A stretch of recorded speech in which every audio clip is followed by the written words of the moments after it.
Cette semaine, deux choses. Le gros abruti à l'ONU et une manifestation importante. Tu vas faire comme ton ami Pablito. Hey, les journalistes qui trouvent jamais personne qui est contre la voie de contournement avec des arguments qui ont du bon sens, écoutez-moi. La fonction publique est un monstre qui se nourrit de lui-même. On coupe dans l'éducation, on coupe dans la santé, on coupe dans les services à la population. Je suis payé, moi, pour être incompétent. J'avais une belle gang de fonctionnaires à Québec au gros salaire qui se pognent le moine en pleine journée. Maintenant, Donald Trump. Hey, le gros épais. Voici le commentaire de la semaine de Daniel Poulain. Alors, commençons par le commencement, chers amis. Le gros orange à l'ONU. J'ai déjà entendu des discours décousus dans ma vie, mais celui-là était vraiment décousu.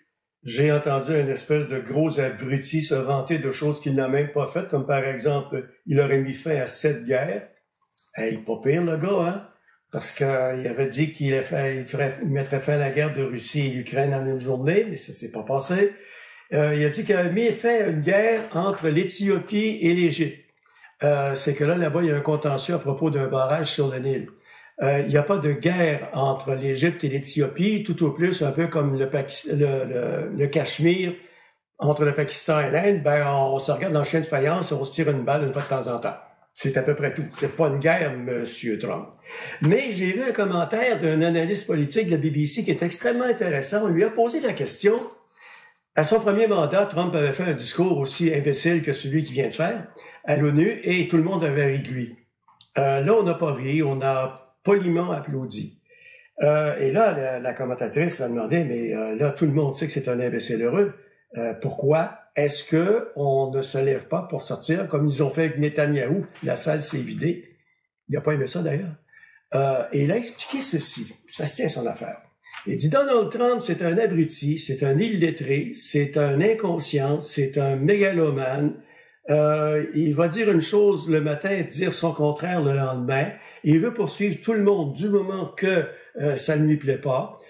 Pour lui, ses opposants, il les déteste. Même, il a dit qu'il les haïssait. Alors, il dit, mettez-vous à la place d'un chef d'État qui voudrait s'éviter les foudres d'un imbécile comme ça.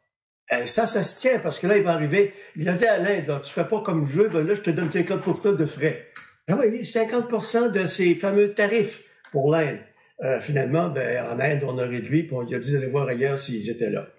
Alors, donc, présentement sur la planète, tout le monde se tient quoi par rapport à M. Trump? Mais il y a une autre chose intéressante qui se passe. Son histoire du Tylenol des femmes enceintes et de l'autisme, ça tient pas debout pour commencer. Ça n'a aucun sens. Donc, au sein du Parti républicain, ça commence à gronder, à commencer par Ted Cruz. Ça m'a surpris. Ça m'a surpris de Ted Cruz de contredire son patron. Au département de la justice, on commence à se poser de sérieuses questions sur le fait, là, il nous demande de poursuivre tous les gens qui ne l'aiment pas, mais là, ça n'a pas de bon sens de faire ça. Et pendant ce temps-là, mesdames et messieurs, si vous regardez attentivement les nouvelles du côté américain, il y a des agriculteurs qui sont en train de faire faillite parce qu'il n'y a plus personne qui achète des produits agricoles des États-Unis.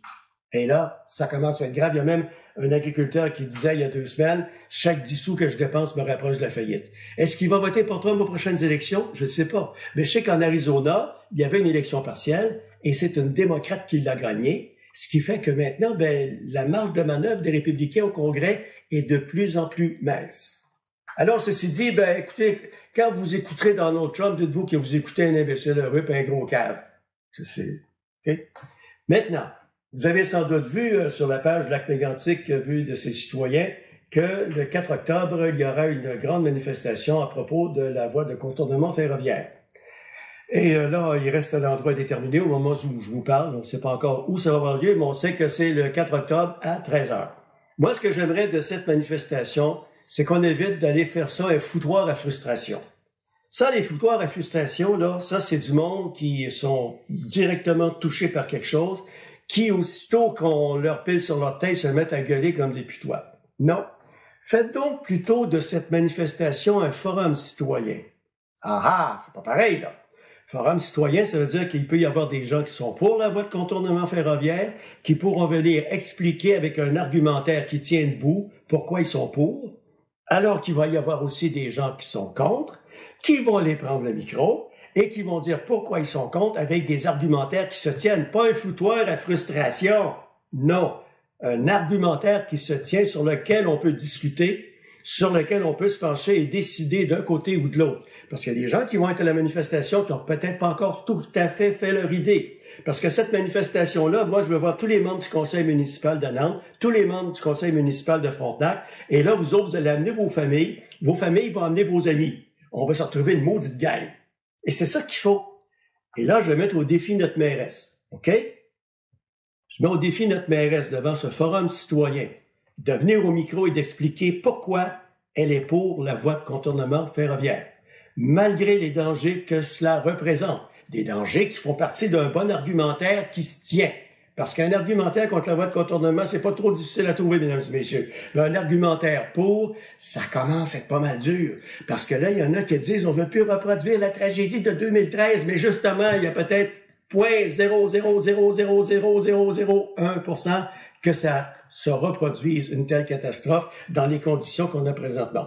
Alors écoutez, aux organisateurs de manifestations, pensez à ça. Plutôt que de faire une manifestation avec un foutoir à frustration, que tout le monde va gueuler après tout le monde, faites-en donc un forum citoyen où tout le monde pourra avoir des arguments éclairés sur la situation. Alors sur ça, je vous invite à écouter entre nous avec l'ami Lapierre, parce que lui aussi va vous parler de la fameuse voie de contournement ferroviaire. En attendant, je veux que le commentaire que je fais se rende à beaucoup de monde, à leur partager en masse.